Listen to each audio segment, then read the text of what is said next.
Hotel turns away. Black woman regrets it. Instantly when she reveals she's the owner. The lobby went still when the woman turned around. She stood there, tall and poised, her gaze cutting through the polished air of the Four Lakes Resort like a knife. Her tone was calm, but her words dropped like lead. "You may want to double-check your reservation logs," she said to the manager, "because starting tomorrow you'll be reporting directly to me." The color drained from Jason Keeler's face.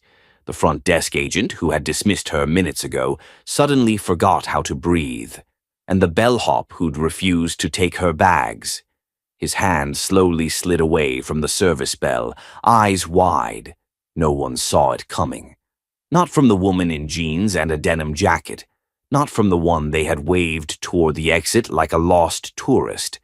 Not from the black woman who, just 5 minutes earlier, had been told, "This isn't the kind of place for walk-ins." But they were all about to learn just how wrong they were. Talia Brooks had arrived at the Four Lakes Resort early, deliberately. She wasn't checking in, not officially.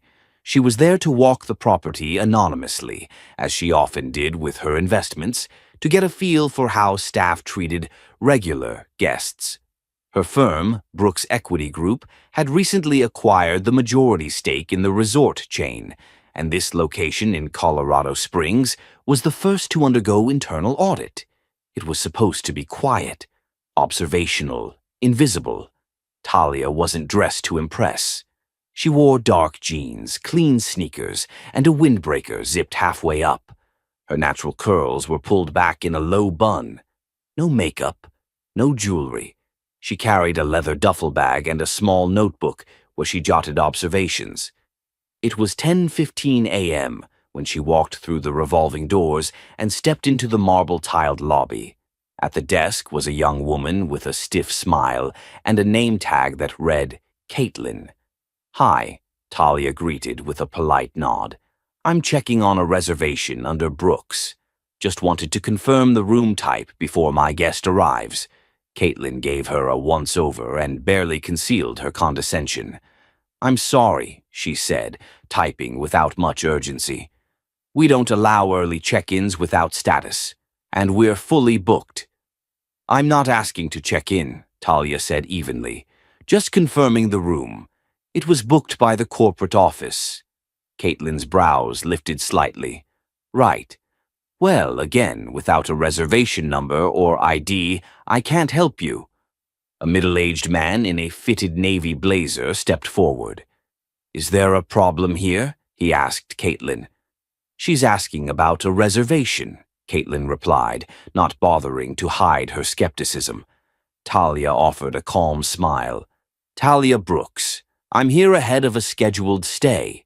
The man barely acknowledged her. "I'm Jason Keeler, general manager.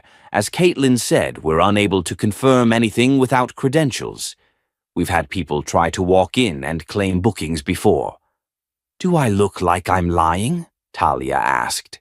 Not angry, just curious.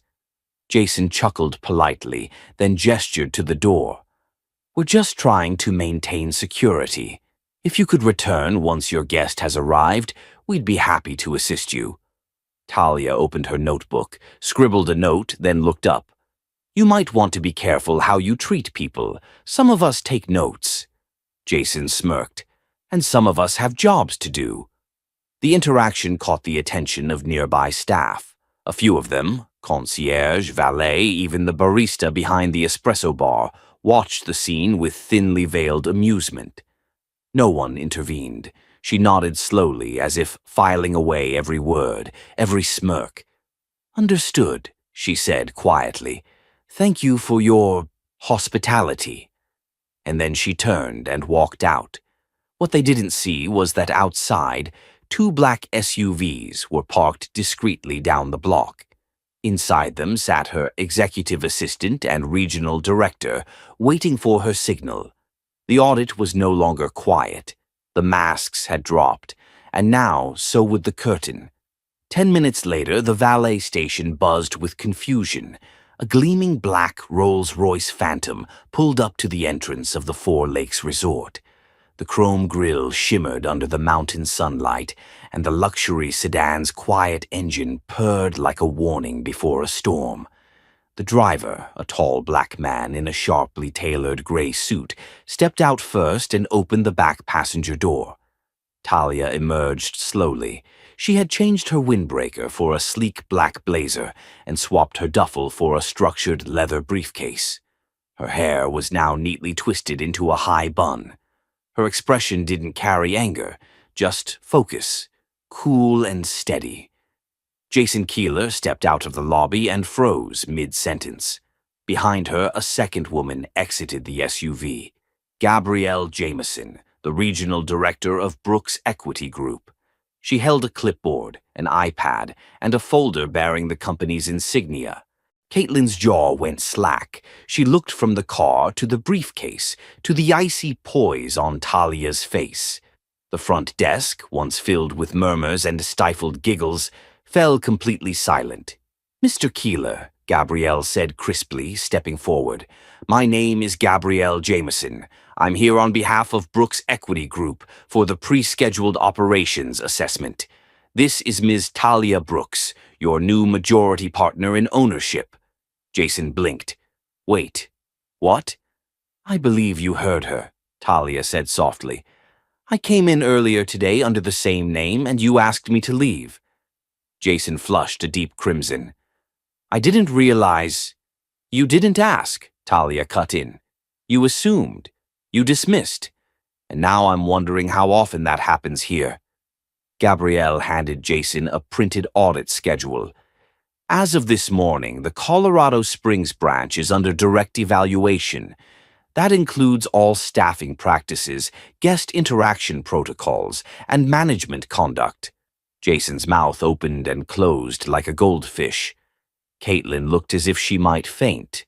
The bellhop, who had earlier ignored Talia, now rushed forward to take her briefcase. She waved him off. "I got it," she said coolly, walking past him without another glance. Talia walked straight through the lobby, past the same guests who had once stared at her with judgment. This time their stares followed her for another reason entirely. As she reached the executive elevator, normally reserved for senior staff and VIP guests, she turned once more to face the silent front desk. "I suggest you all take this week very seriously," she said calmly, "because everything you do from here on will determine if you still have jobs next month." Then she disappeared behind the golden elevator doors. Inside the elevator, Gabrielle exhaled for the first time in 10 minutes. "You handled that better than I would have," she said. Talia let out a small chuckle, but her eyes were steely. "I didn't come here to embarrass them. I came here to see the truth. And now I've seen enough." From the rooftop conference room, she looked out over the beautiful snow-capped view of Colorado Springs. The resort was stunning, luxurious, successful, with massive potential. But it was also rotting from within. She had seen it before, in banks, in restaurants, in tech companies, and now in hospitality. The same pattern, assumptions made based on skin tone, clothing, gender, the same excuses, the same thin smiles, and the same disbelief when the power dynamic shifted. Gabrielle turned to her. "What's next?" "We dig deeper," Talia said. "I want every complaint record, every guest review, every hiring file, and tomorrow morning, I want every department head in the boardroom. We start rebuilding from the ground up." Gabrielle nodded. "And Keeler?" "We give him a chance to explain," Talia replied, "but his actions will speak louder than anything he says." Just then her phone buzzed, a message from her husband, Isaiah. "Let me know how it went. Proud of you. Always." Talia smiled. She didn't need to blow up to prove her power. She didn't need to shout, threaten, or wave her bank statements around. All she had to do was show up, tell the truth, and let the facts do the rest. Back downstairs, Jason paced in the break room, sweating through his collar. "How the hell did I miss that?" he muttered. She walked in like she didn't own the place. Yeah, Caitlin whispered from the corner, because she didn't have to. And for the first time, he truly understood what that meant.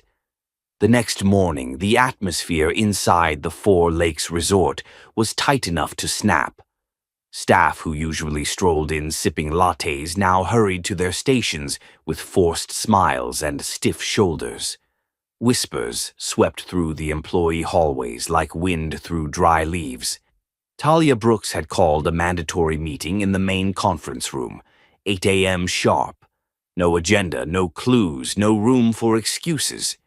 Jason Keeler stood at the far end of the mahogany table, fidgeting with a Mont Blanc pen he'd never used before, but pulled out today for show.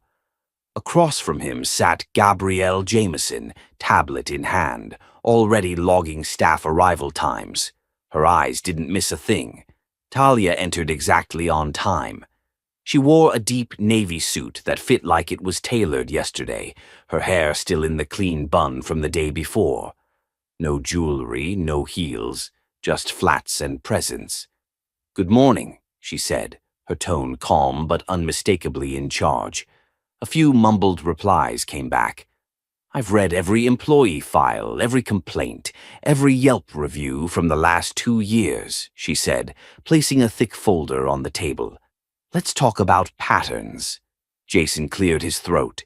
"Ms. Brooks, I just want to—" She held up a finger. "You'll speak when I ask you to. Today I'm here to listen, but first, I'll be heard." The room fell into an uneasy silence. "Let's start with front desk complaints. Out of 37 registered concerns, 28 involved comments about rudeness, passive aggression, or refusal of service. And out of those, 23 came from guests of color." A murmur ran through the room. Not one of those complaints resulted in disciplinary action. Not one even made it past internal notes. Caitlin shifted in her seat, looking anywhere but at Talia. Then there's housekeeping. 6 reported incidents where staff entered rooms uninvited, all brushed off. Security reported to have looked into it, but no follow-ups. Convenient. One of the housekeepers, a Latina woman named Rosa, raised her hand nervously. "Miss Brooks, may I?" Talia nodded. Rosa stood, wringing her hands. "I remember one of those complaints. Last year, a guest said her room was entered when she was still inside. I told the manager. They said she was exaggerating and not to worry." "Who was the manager?" Talia asked. Rosa looked down. "Mr. Keeler." Jason's face went rigid. "I don't recall that specific case, but we get a lot of excuses," Gabrielle cut in. "That's what you meant." Talia remained still. "Jason, how long have you been general manager?" 8 years. "And in that time, how many internal complaints have you escalated to corporate?" Jason hesitated. "Maybe 3. Gabrielle swiped her tablet. "We found one. One, Mr. Keeler. In 8 years. Talia walked slowly around the table now, speaking clearly. "I came here yesterday not looking to play the boss. I came in as a customer, and what I got wasn't poor service. It was disdain, dismissal, assumption." She stopped behind Caitlin. "And I'm willing to bet I'm not the only one." The silence cracked like thin glass. A young black concierge named Miles raised his hand. "I've had guests ask for someone more professional looking when I'm at the desk," he said. "Sometimes they ask for someone white. I told Mr. Keeler once. He said to just smile through it." Jason's face was pale now. "It's hospitality. We have to maintain the illusion of comfort." "Whose comfort?" Talia asked. That was the moment it shifted. Staff began to speak. Slowly at first, then with rising energy. Stories of being silenced, guests being mistreated, team members covering for each other out of fear. When it ended, the room had turned into a confession booth. Talia waited until it settled. "I'm not here to play savior," she said. "This resort has potential. But if you keep treating the surface and ignoring the rot underneath, it will collapse. She turned to Gabrielle. Effective immediately, I'm placing Jason Keeler on administrative leave, pending full review. Jason stood up fast. This is ridiculous. One misunderstanding, and now my entire career. You had 8 years of choices, Talia said sharply, and everyone you made told this staff and this community exactly what mattered to you. He looked like he wanted to say more, but the weight in the room wouldn't let him. You're lucky this isn't the part where we call the press, Gabrielle added coolly. As security walked Jason out, the rest of the room stayed silent, watching the door slowly close behind him. Then Talia took a breath and looked around the table again. I believe in second chances, but not without accountability. Over the next 60 days, this hotel will undergo a complete transformation, staff training, policy overhaul, community engagement.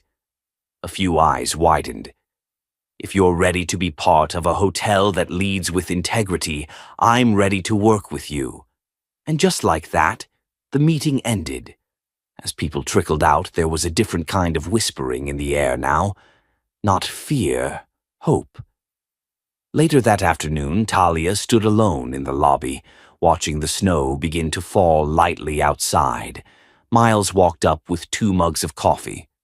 That was intense, he said. Talia smiled faintly. Truth usually is. You think they'll change? She looked at the grand staircase, the marble floors, the shining brass details that had once seemed so cold.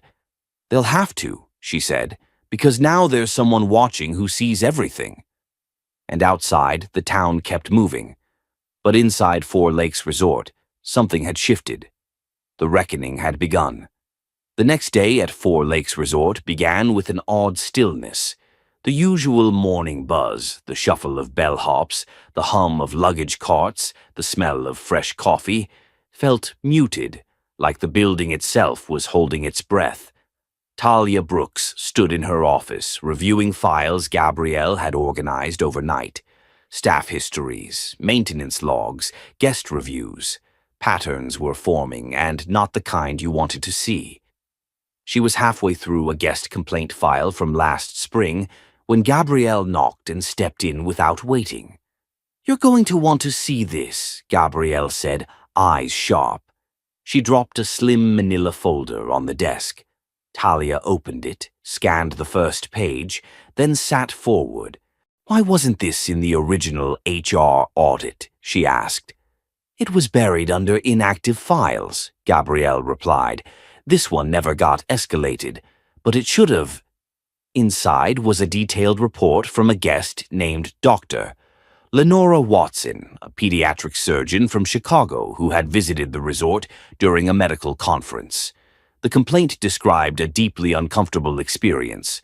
Her room was accidentally canceled mid-stay, her belongings moved without permission, and she was asked to vacate despite showing proof of reservation. She'd left without a refund, and no formal response had ever been sent. Talia turned the page. The signature at the bottom of the staff response read, "Handled by Front Desk Supervisor, Caitlin Rice." Talia exhaled through her nose. Pull security footage from that week. Start with the day of the incident. I want to see everything, and find out if Dr. Watson ever got a follow-up, she said. Gabrielle nodded and left. As the day unfolded, Talia made rounds through the resort. Quiet conversations with housekeeping, interviews with maintenance, brief sit-downs with restaurant staff. Stories emerged like dust from old fabric. Different voices, same threads, favoritism, negligence, racial profiling. Then, just after lunch, Gabrielle returned with her tablet in hand. I found something else, she said, not just about Dr. Watson. She tapped on the screen and pulled up internal messaging logs between Caitlin and another staff member, Lisa, in accounting. One conversation was tagged from 3 months ago, joking about a guest who'd obviously booked with a stolen card because no one dressed like that stays here unless they clean rooms. Let me guess, Talia said coldly. The guest was black? Gabrielle nodded. Talia leaned back, jaw tight. How many of these people have we driven away without even knowing? It's not just about service, Gabrielle said. This is culture, a toxic one. Before Talia could respond, Miles appeared in the doorway, his usual upbeat energy replaced with concern. You've got someone downstairs asking to speak with the owner, he said. Not a guest. Says it's urgent. Talia stood. Did they give a name? Yeah, Sofia Rivera. She said she used to work here. Gabrielle looked up, surprised. I remember that name. She left last year. No exit interview, no contact info, just gone. Talia didn't wait. She walked straight down to the lobby where a young woman in her early 20s stood awkwardly near the fireplace, bundled in a thrift store jacket, her eyes scanning the room like she wasn't sure she should be there. Sophia, Talia asked gently. Sophia turned, clearly nervous. Are you Miss Brooks? Talia nodded. I am. Let's talk. She brought Sophia to the staff lounge, a quiet corner rarely used during the day. Once seated, Talia offered her water. Sophia refused. I don't know how to say this, Sophia began, her voice trembling slightly. But I used to work here, housekeeping. I left because of something that happened. Talia didn't push. She waited. One day I found a guest crying in the hallway, Sophia continued. She'd been locked out of her room. She said staff had kicked her out by mistake, moved her things, and told her she didn't belong here. She was black, professional-looking, but not dressed fancy. Said she was a doctor. Talia's heart pounded. Was her name Doctor? Watson? Sophia nodded. Yeah, that was her. I helped her carry her stuff down to the valet. She said she felt humiliated. I asked Caitlin later why it happened. She said not to worry about it, that sometimes guests misrepresent themselves, and it's better to be cautious. Talia felt a cold weight in her chest. It was exactly what she feared. Why didn't you report this before? She asked softly. I tried, Sophia said, but Jason shut me down, said I could lose my job if I started making waves. I was helping my mom pay rent. I couldn't afford to be unemployed, so I left instead. Gabrielle, who had joined them quietly, exchanged a look with Talia. You did the right thing coming now, Talia said, and you're not alone anymore. Sophia's eyes brimmed, but she nodded. Later that evening, Talia sat alone in her office again, the lights dimmed low. Her husband Elijah had called asking how the day went. She hadn't told him much yet. It was hard to explain how rage and clarity could sit side by side. She opened her laptop and drafted a message. To Dr. Lenora Watson. Subject: An overdue apology. Dr. Watson, my name is Talia Brooks. I recently acquired ownership of Four Lakes Resort. I've come across a report regarding your treatment during your stay here, and I want to personally apologize. You were failed. By policy, by people, and by silence. I would appreciate the opportunity to speak with you directly. Please let me know a time that works. Respectfully, Talia Brooks. She hit send, then leaned back. Everything was changing now. But the question lingered. Would this place evolve fast enough to deserve its second chance? Because if not, she was ready to burn the whole system down and rebuild it from the ground up. The following morning, Four Lakes Resort buzzed with its usual routine. Housekeeping carts rolled down carpeted halls, the front desk chirped with check-ins, and the aroma of fresh brewed coffee wafted from the cafe. But underneath that polished surface, a storm was quietly brewing. Talia Brooks had barely finished her espresso when Gabrielle stepped into her office, holding a sleek black tablet. We've got it, she said. Talia turned from her window. The footage? Gabrielle nodded and tapped the screen. Security footage from the front desk, March 12th of last year, 3:47 p.m. It's all here. Talia watched as the screen displayed a grainy, time-stamped video. Dr. Watson stood at the reception counter, calm and composed. Caitlin Rice, in her burgundy uniform blazer, leaned over the desk with a condescending half-smile. The body language was unmistakable, dismissive, guarded, judgmental. Then, without a single word exchanged on camera beyond what looked like a brief wave-off, Dr. Watson picked up her suitcase and turned to walk away, her shoulders visibly slumped. Talia clenched her jaw. That's the woman Sophia described. Gabrielle swiped to the next clip. This one showed Caitlin and another supervisor, Jason, laughing near the elevators just 10 minutes later. No words could be heard, but the hand gestures, the smug glances, it painted a picture of casual cruelty. She never stood a chance, Gabrielle said, voice tight. Talia leaned back, arms crossed. Set up a staff meeting. I want Caitlin, Jason, and the department heads in the conference room. By noon, by 11:57, the glass-walled conference room was packed. Caitlin strolled in last, her heels clicking across the hardwood. She wore the same smugness she always had when she thought she was untouchable. Talia didn't waste time with pleasantries.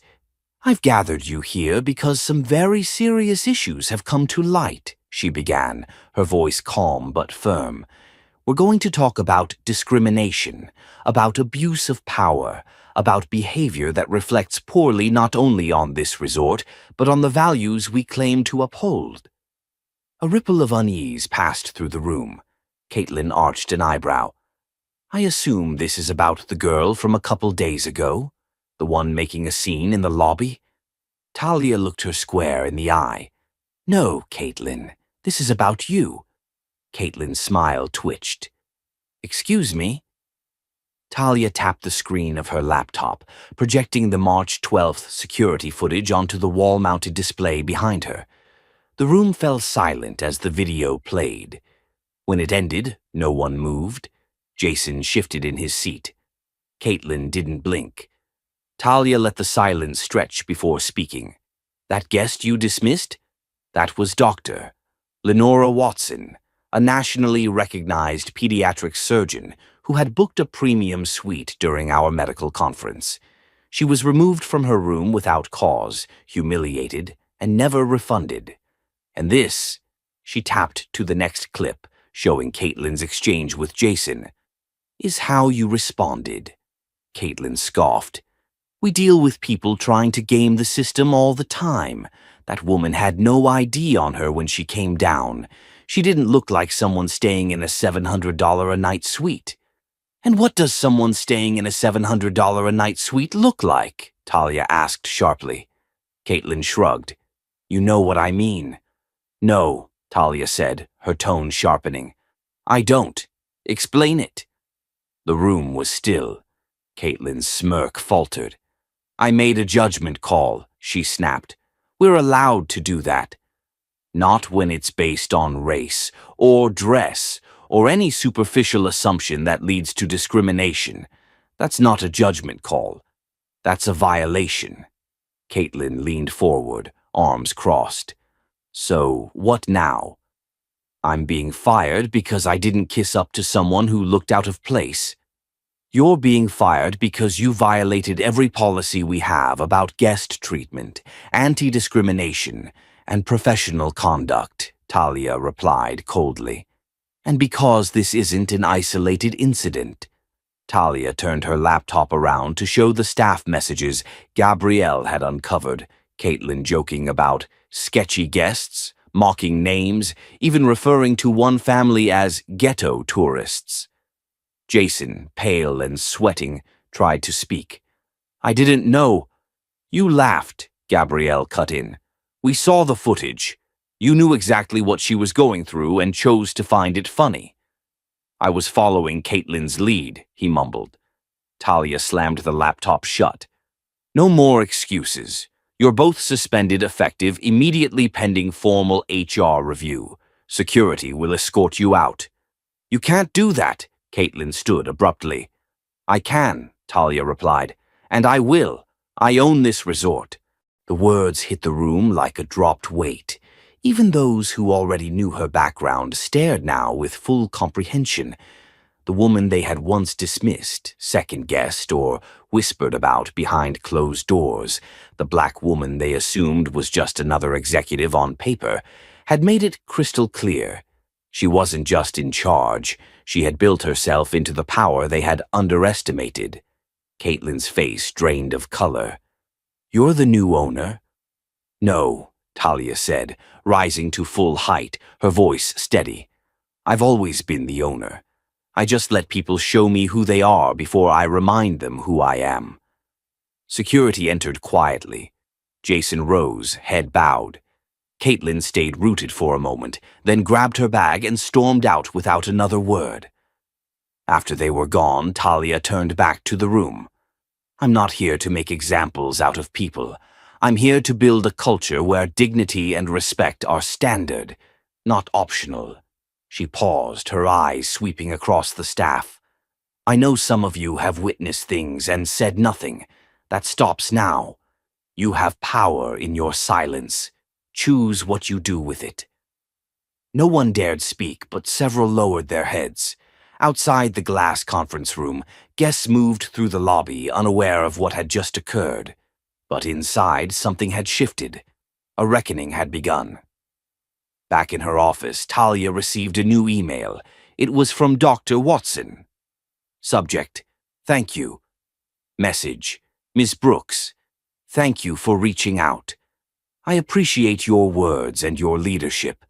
I never expected a reply, much less action. I would be happy to speak with you further, and for what it's worth, I'll be giving Four Lakes another chance. With respect, Doctor."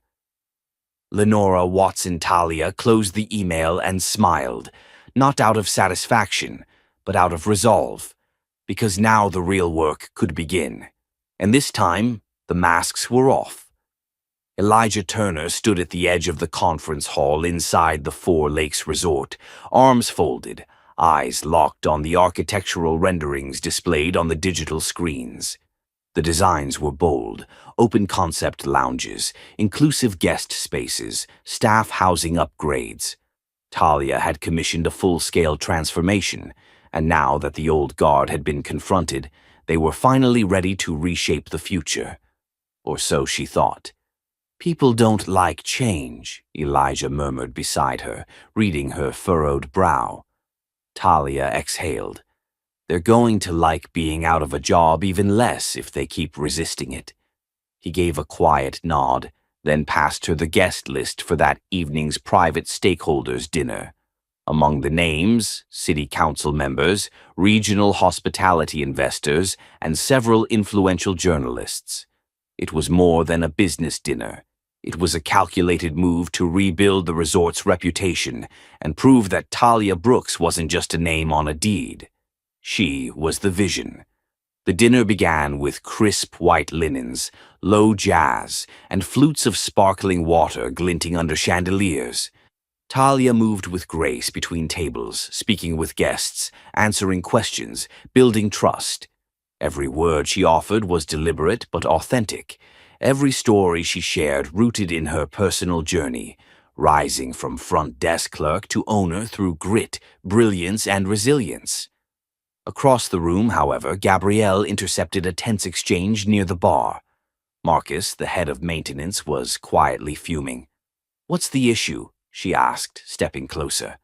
"She's trying to tear down everything that makes this place work," he muttered. Gabrielle blinked. "You mean the outdated systems? The rooms that haven't seen upgrades since the early 2000s? "I mean tradition," Marcus snapped. "This place ran fine until she came in acting like she's better than everyone." "She owns it." Marcus took a long drink, his jaw tight. "Yeah, and some of us think that wasn't earned." Gabrielle froze. Marcus didn't see her face twist in disbelief.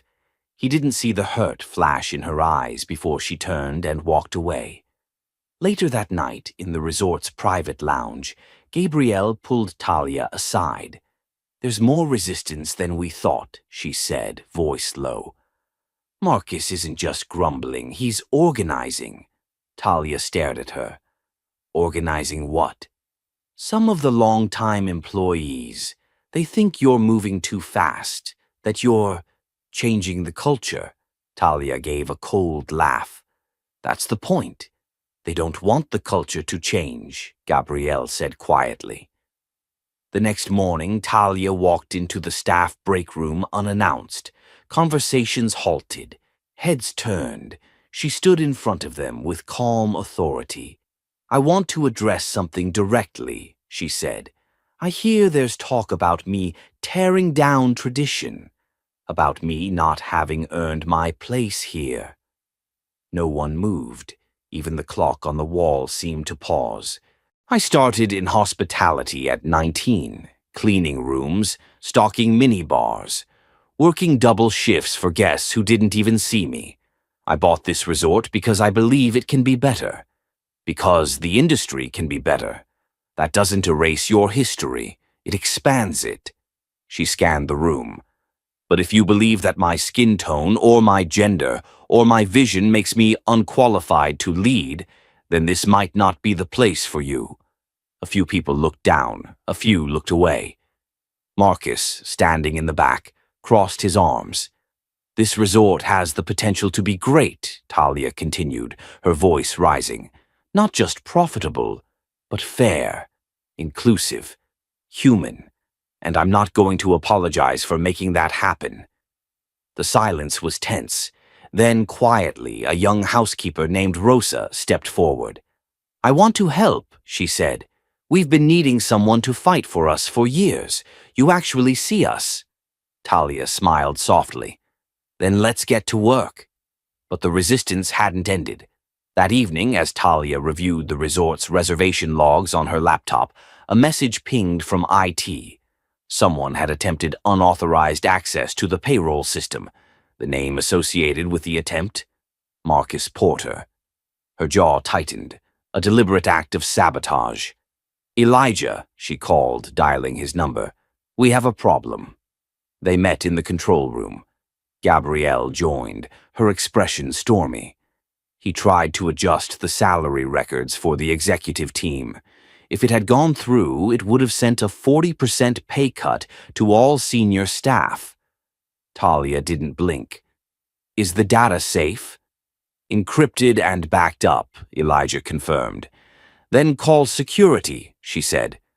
The confrontation in the loading dock was quiet but electric. Talia stood before Marcus, flanked by Elijah and Gabrielle.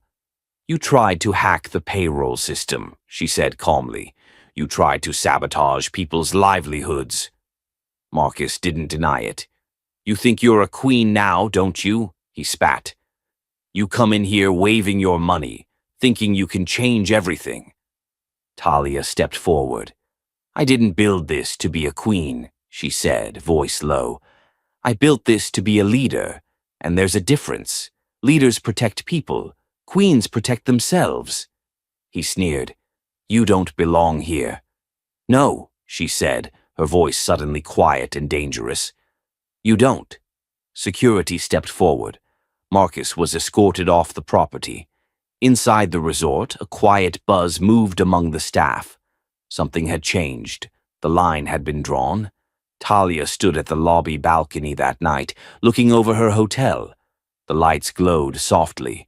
The energy pulsed low and strong. Elijah joined her. That was necessary, he said. Necessary doesn't mean easy. No, he agreed. But it means real. She nodded. Then it's time to rebuild. From the inside out. The war wasn't over, but the message was clear. She wasn't just owning the building, she was owning the future. The soft clink of glassware echoed through the newly renovated Sapphire Lounge, where sunlight streamed in through floor-to-ceiling windows, warming the space with a golden glow. Everything looked pristine, modern, sophisticated, alive with promise. Talia Brooks stood near the bar, her phone pressed to her ear, jaw tight. Did the press release go out? She asked. On the other end, Gabrielle's voice crackled with tension. Yes, but we've got a problem. Talia turned away from the guests and pressed her voice lower. What kind of problem? There's an anonymous article circulating online. It's going viral on local blogs and business forums. Someone's accusing you of faking your qualifications, of buying your way into the hospitality industry with your husband's money. Talia's stomach dropped, not from surprise, but from anger. Let me guess, she said. It doesn't cite any real sources, and it just so happens to pop up the moment we announce our public rebranding event. Exactly. Talia ended the call and stared into the glass behind the bar, catching her own reflection. Her image looked strong, polished, composed, but inside, old wounds ached, memories of every time she had been doubted, dismissed, or undermined. She wasn't new to this game, but the sting always came back. She wasn't going to let it slide. An hour later, she convened an emergency strategy meeting in the executive conference room. Gabrielle sat beside her while Elijah paced behind the long table, scanning the article on a tablet. "This is definitely an inside job," Elijah said. "The details are too specific. They mention your transfer from Cornell, your scholarship at Spelman, things that aren't even public record." Talia raised an eyebrow. "You're saying someone on staff did this?" Gabrielle nodded. "Or someone recently let go?"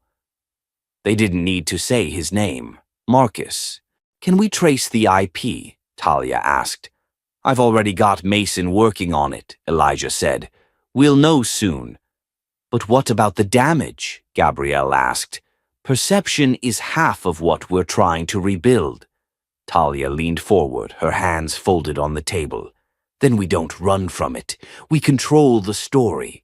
If they want to question how I got here, we show them. Every damn step." She tapped the table with finality. "Let's prepare a full media kit. My credentials, my history in the industry, testimonials from past clients, former staff, even mentors. I want them to see the truth, not the version someone's trying to write for me." Gabrielle smiled faintly. "You're turning it into a teaching moment." "I'm turning it into a spotlight." 2 days later, the local business journal published a profile on Talia Brooks, fully authorized and written by a respected investigative reporter. The article dismantled the anonymous smear piece line by line. It highlighted her academic record, her years managing boutique hotels in 3 different states, and the millions in private equity she'd secured on her own before marrying Elijah. The twist? The profile revealed that Talia had once interned at 4 Lakes Resort as a junior in college, the same hotel that had recently kicked her out without a second glance. That detail went viral. Social media lit up. People demanded accountability. The smear article's publisher issued a quiet retraction.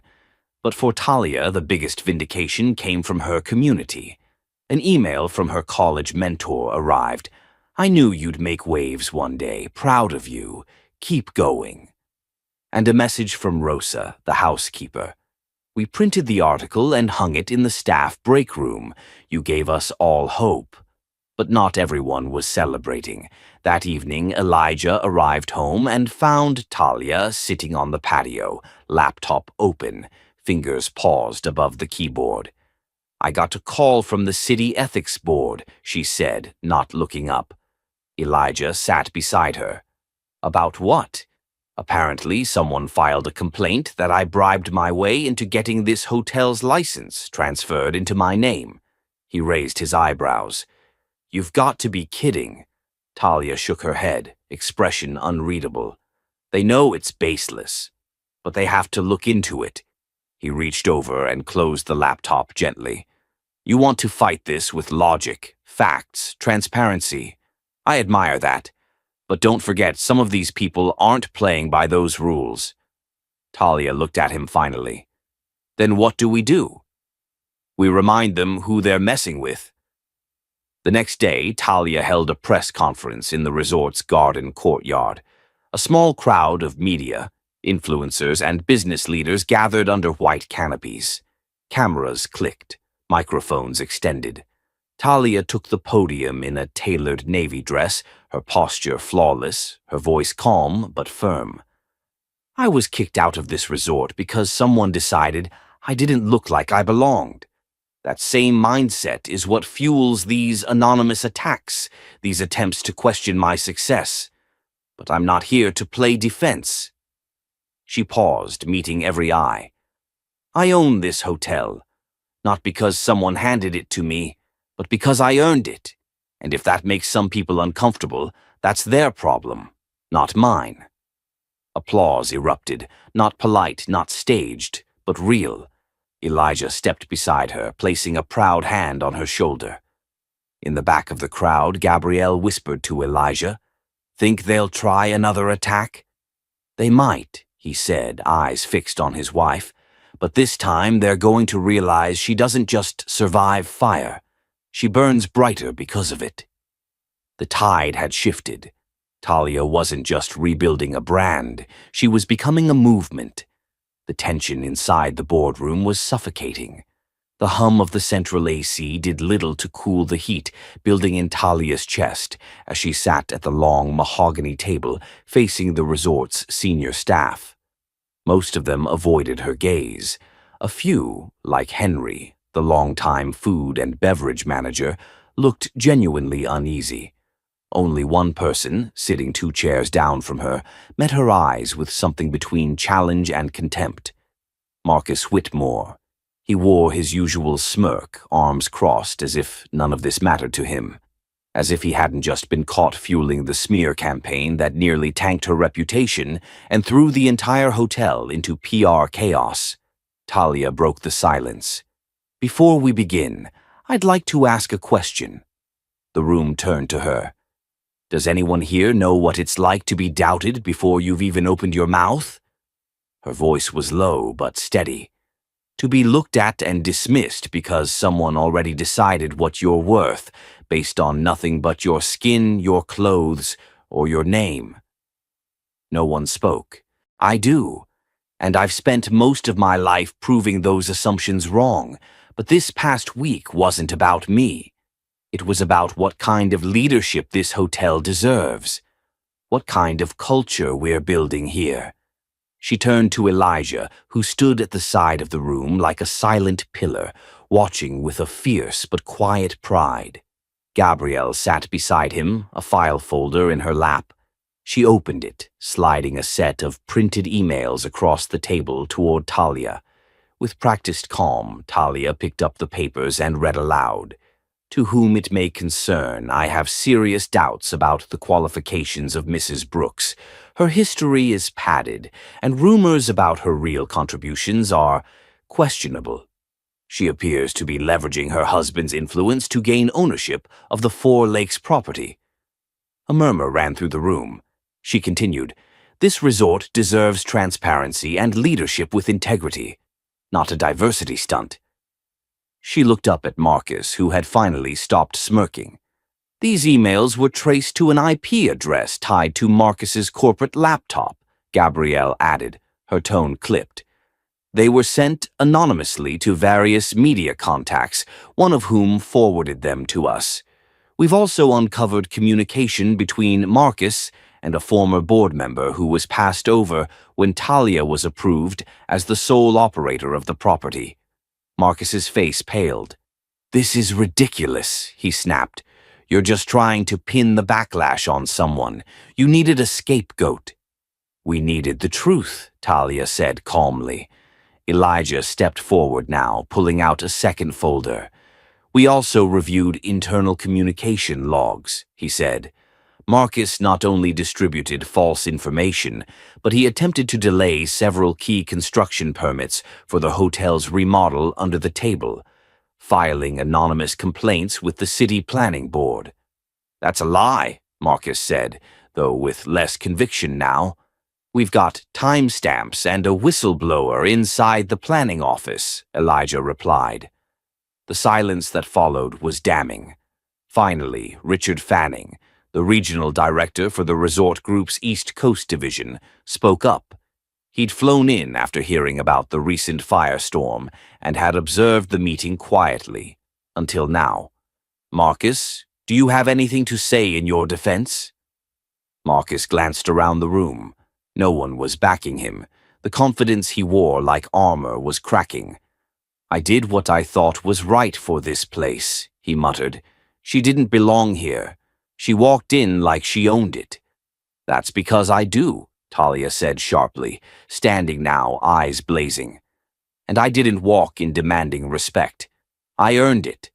I've worked this industry from the ground up, and this resort deserved better than the lazy, toxic leadership you've been pushing behind closed doors."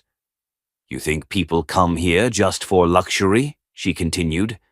"They come because of how we make them feel, safe, seen, valued. And if that doesn't start from the top, it's doomed from the start." Richard turned to Marcus.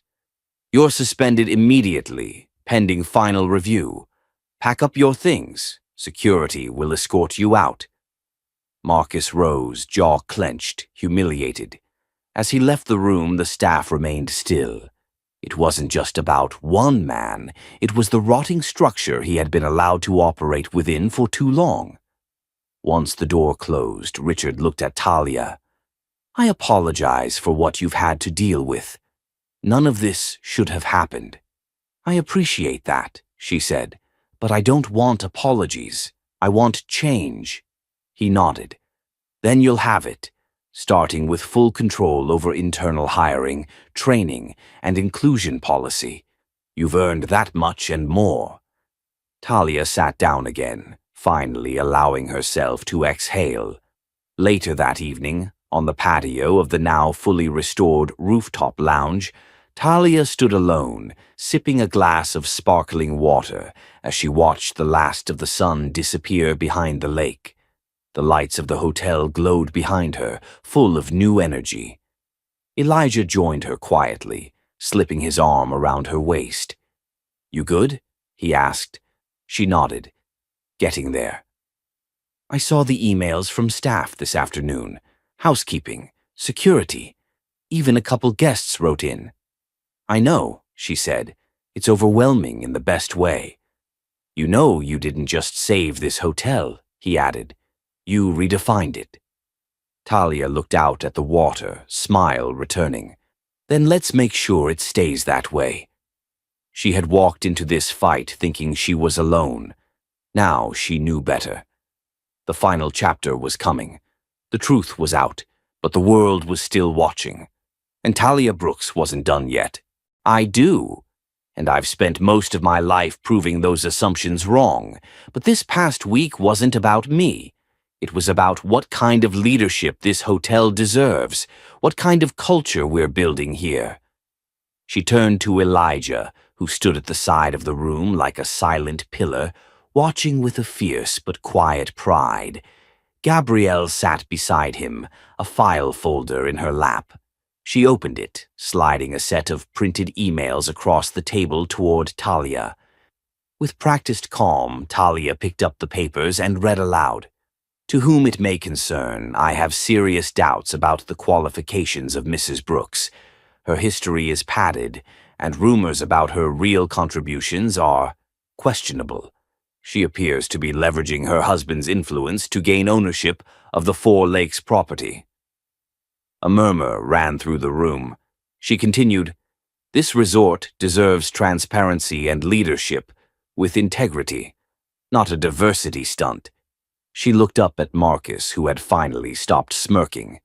"These emails were traced to an IP address tied to Marcus's corporate laptop," Gabrielle added, her tone clipped. "They were sent anonymously to various media contacts, one of whom forwarded them to us. We've also uncovered communication between Marcus and a former board member who was passed over when Talia was approved as the sole operator of the property." Marcus's face paled. "This is ridiculous," he snapped. "You're just trying to pin the backlash on someone. You needed a scapegoat." "We needed the truth," Talia said calmly.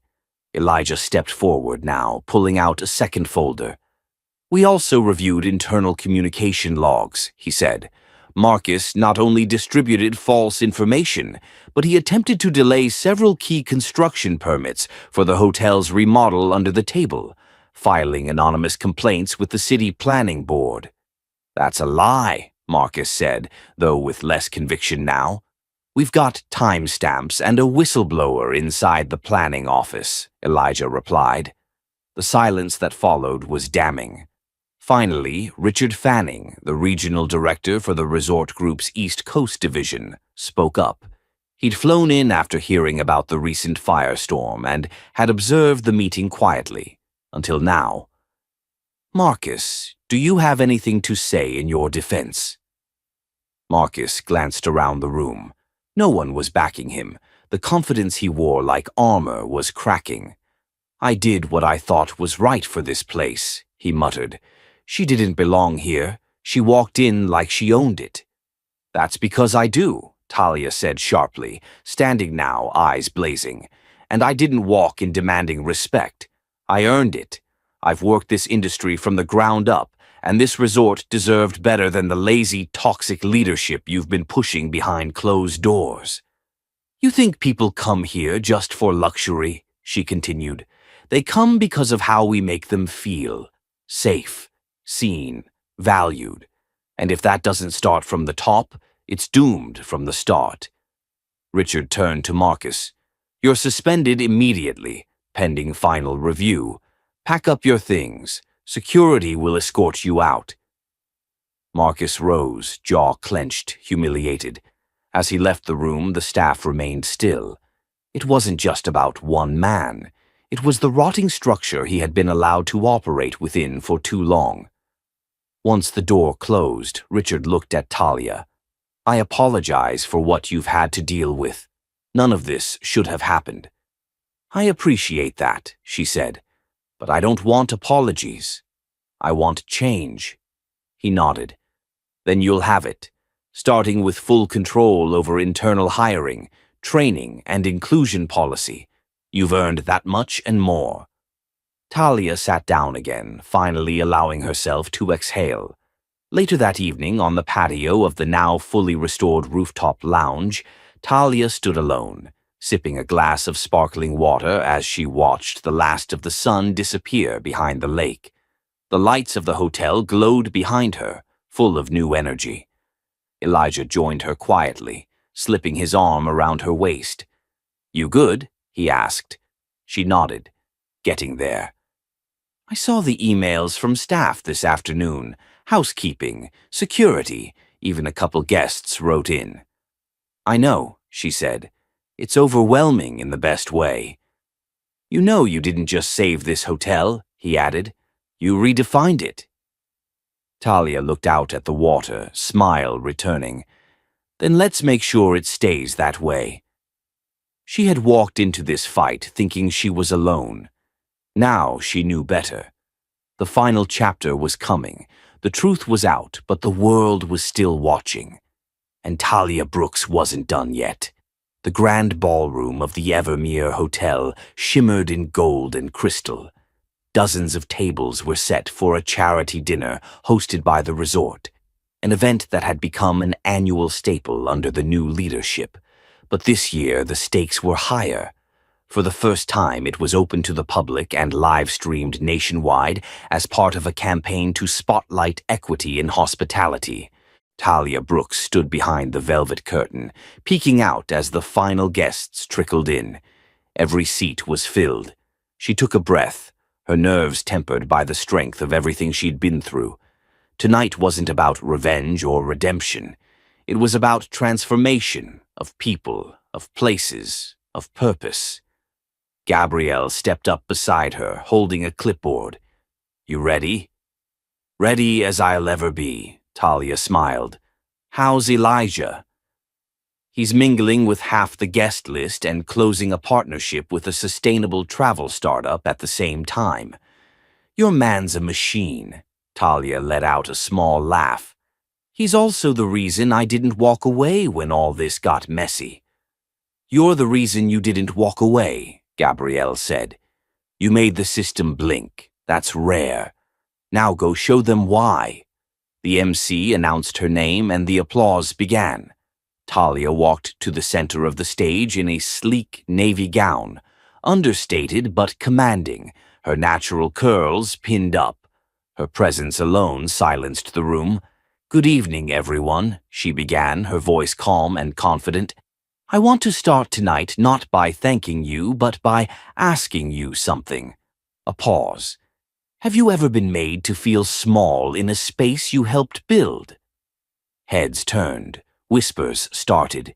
She continued, "Last year I walked into this hotel and was turned away by people who thought they knew who belonged. They didn't know who I was and they didn't care. And maybe that's the problem. Maybe we've built an industry where appearances matter more than contributions, where gatekeeping disguises itself as protocol." A low murmur rippled through the crowd. "But we have the power to change that. We can rebuild hospitality to reflect what it should have been all along, a space of welcome, of dignity, of inclusion. That's why tonight isn't just a celebration. It's a challenge." The screen behind her lit up with images from the last 12 months. Staff training programs, diversity workshops, renovated spaces designed for accessibility, a mentorship initiative for young people of color entering the hospitality industry, and then, finally, a smiling portrait of Talia, standing arm in arm with housekeepers, cooks, and maintenance crew. "When I first took over ownership, people said I was lucky, that I got here because of who I married. But what they didn't see were the nights I spent in back offices, building systems from scratch. The hours I spent listening to staff who had never been asked how they felt. I didn't need a title to make this place better. I needed a chance. And that's what we're here to give, from the inside out." The room stood in applause, not the polite kind, but real, electric, rising to its feet applause. Talia exhaled and stepped down from the stage into a flood of hugs, handshakes, and even a few tears. By the end of the night, 3 major hotel chains had requested consulting support from Talia's team. 2 local colleges asked her to speak to students in their hospitality programs. The governor's office had sent flowers and a handwritten note recognizing her leadership, but the most powerful moment came later, as the staff began clearing the ballroom. A young woman from housekeeping, Maria, approached her quietly. "Miss Brooks," she said softly, "I was here that day, and when they turned you away, I didn't say anything. I was scared." Talia turned to face her, listening. "I want you to know, I've never seen someone stand up like that and then come back stronger. You made me believe that maybe I could too." Talia smiled, her heart full. "You already did," she said, embracing her. "You showed up. Every day. That's courage." The 2 women stood for a long moment, a quiet acknowledgement between them more powerful than any speech. As the lights dimmed and the ballroom emptied, Talia found Elijah waiting by the elevator. They rode to the penthouse in silence, the kind that feels full rather than hollow. "You did it," he said once they reached their suite. "We did," she corrected, "but there's still more to do." Outside, the city glittered. Inside, something even brighter was building, a future where respect wasn't a privilege, but a starting point. To everyone who followed Talia's journey, thank you. If this story moved you, hit that subscribe button, leave a comment, and share it with someone who needs a reminder that true power comes not from what you own, but how you lead. We'll see you in the next story, where justice meets courage once again.